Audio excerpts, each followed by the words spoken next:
Hello friends, welcome back. നമുക്കിന്ന് aesthetic മോഡലിൽ calendar ഉണ്ടാക്കിയെടുത്താലോ? അപ്പോൾ ഈ വർഷം തീരാൻ കുറച്ച് മാസമേ ബാക്കിയുള്ളൂ. ആ മാസത്തിനനുസരിച്ചിട്ട് ഈ പേപ്പർ എടുക്കാം. എന്നിട്ട് അതിലിതുപോലെ കള്ളി വരച്ചു കൊടുക്കാം. ഞങ്ങൾക്ക് കള്ളി വരക്കാണ്ട് വൃത്തിക്ക് ലൈനായിട്ട് ഡേറ്റും ഡേയും ഒക്കെ എഴുതാൻ പറ്റുമെന്നാണെങ്കിൽ അത് വരക്കണമെന്നില്ല. എൻ്റെ വരച്ച എന്തായാലും കുത്തപ്പിനാർ പോലെ ഉണ്ടാവും. അതിനായിട്ട് ഞാനിവിടെ ഇങ്ങനെ എഴുതിയെടുത്തിട്ടുണ്ട്. കള്ളി വരച്ച് ഇതുപോലെ ഡേറ്റും ഡേയും എഴുതിയെടുത്തിട്ടുണ്ട്. അപ്പോൾ ഇത് എഴുതുമ്പോൾ ശ്രദ്ധിച്ചിട്ട് ഫോൺ നോക്കിയിട്ട് കറക്റ്റായിട്ട് എഴുതുക. എന്നിട്ട് അതിൻ്റെ മേലിൽ ഇത് ഏതാ മാസം എന്നും കൂടെ എഴുതി കൊടുക്കുക. അത് നിങ്ങൾക്ക് ഇഷ്ടമുള്ള ഫോണ്ടിൽ എഴുതി കൊടുക്കുക കേട്ടോ. ഇനി ഇതിൻ്റെ മേലിൽ ഇതുപോലെ കളർ അടിച്ചു കൊടുക്കാം. ഞാനിവിടെ വാട്ടർ കളറാണ് അടിച്ചിട്ടുള്ളത്. ഇത് എഴുതുന്നതിന് മുന്നേ കളർ അടിച്ചിട്ടുണ്ടെങ്കിൽ കുറച്ചുകൂടെ നന്നായിരിക്കും. ഇത് കഴിഞ്ഞിട്ട് അടിച്ചതുകൊണ്ട് എഴുതിയിട്ടുള്ളത് കുറച്ചുകൂടെ ഒന്ന് ലൈറ്റ് ആയിട്ടുണ്ട്. എന്നിട്ട് അതിൻ്റെ സൈഡിൽ ഇതുപോലെ എന്തെങ്കിലുമെല്ലാം നിങ്ങൾക്ക് ഇഷ്ടമുള്ള രീതിയിൽ ഡെക്കറേറ്റ് ചെയ്തെടുക്കാം. ആസ്തറ്റിക് ആണല്ലോ ഉദ്ദേശിക്കുന്നത്. ഈ ഒരു രീതിയിലാണ് ഞാൻ ഡെക്കറേറ്റ് ചെയ്തിട്ടുള്ളത്.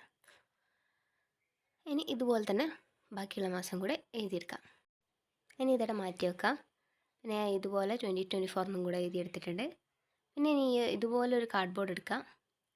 എന്നിട്ട് അത് ഒരു വൈറ്റ് പേപ്പറിൽ ഇതുപോലെ കവർ ചെയ്തെടുക്കാം.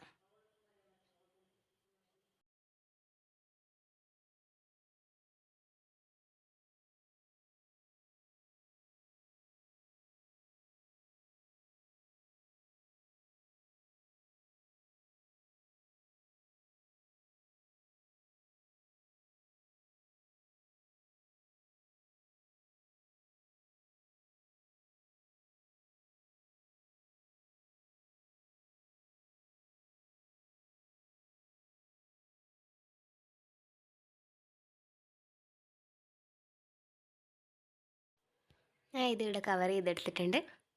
ഇനി ഇതുപോലെ ഫോൾഡ് ചെയ്തെടുക്കാം. ഇനി ഇതിൻ്റെ ഈ അറ്റത്ത് പശ തേച്ചിട്ട് അതിൻ്റെ സെൻറ്ററിലോട്ടായിട്ട് ഇതുപോലെ ഒട്ടിച്ചെടുക്കാം. അപ്പോൾ ഇതൊരു സ്റ്റാൻഡ് പോലെ നിൽക്കും.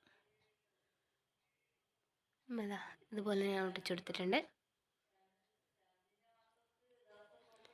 ഇനി ഇതിൻ്റെ മേലിൽ ഈ നമ്മൾ ഉണ്ടാക്കി വെച്ച ഈ സ്റ്റിക്കർ പോലത്തെ 2024 പിന്നെ ഈ എഴുതി വെച്ച കലണ്ടറും കൂടെ ഒട്ടിച്ചെടുക്കാം. അപ്പോൾ അത് ഒട്ടിക്കുന്നതിന് മുന്നേ ഈ എഴുതി വെച്ചതിൻ്റെ മേലയിൽ ഇതുപോലെ ലൈൻ ചെയ്തിട്ട് ഒരു സൂചി ഉപയോഗിച്ചിട്ട് ഇതുപോലെ ഒന്ന് കുത്തി കൊടുക്കാം.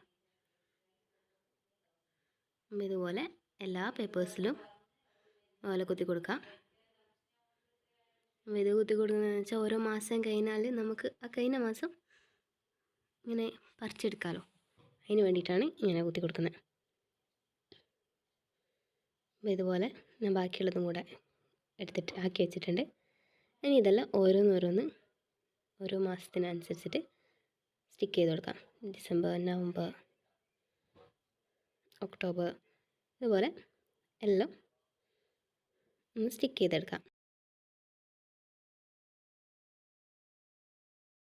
ഞാൻ ഇത് തെച്ച് ഇവിടെ ഇങ്ങനെ ഒട്ടിച്ചെടുത്തിട്ടുണ്ട്.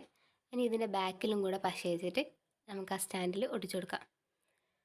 അപ്പോൾ നമ്മൾ ഈ ഡോട്ട് ഇട്ട് കൊടുത്തതിന് നമുക്ക് ഈ ഓരോ മാസം കഴിയുന്നതിന് ഇതുപോലെ പറിച്ച് കളയാം. നമ്മളെ കലണ്ടർ ഇവിടെ റെഡി ആയിട്ടുണ്ട്. ഇഷ്ടമായിട്ടുണ്ടെങ്കിൽ ലൈക്ക് ചെയ്യുക, ഷെയർ ചെയ്യുക, സബ്സ്ക്രൈബ് ചെയ്യുക.